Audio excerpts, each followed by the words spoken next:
ঘটনা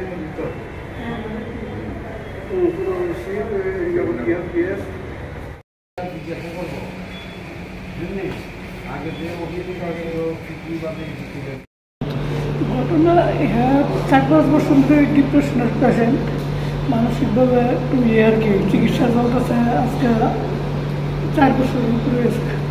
মাঝে মধ্যে সুসাইড অ্যাটেম্প করে।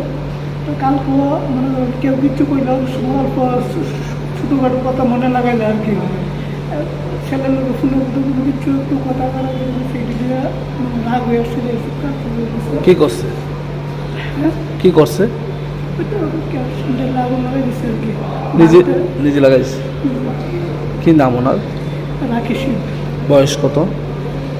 বয়স তো 86 জন্ম আর কি, 37 বছর।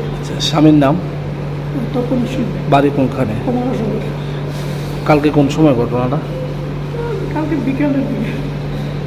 ছেলের সাথে নেই মানে? ছেলেরা খুব আদর করে। ছেলে তো মেডিকেলের পরে এখানে আগরতলা। তো ওই বাজারে গেছিল, ছেলে ফোন করে বলছে তুমি বাজারে গেছো, তোমার তো শরীর খারাপ, তুমি ঘরতে একা একা ঘোরাফেরা করো না, তুমি বাড়িতেই থাকো। এক কথাটা মনে লাগে যে ছেলে কে লেগে কথা। মারা গেছে কোন সময়? জীবিত আনার পথে রাস্তাতেই মারা গেছে।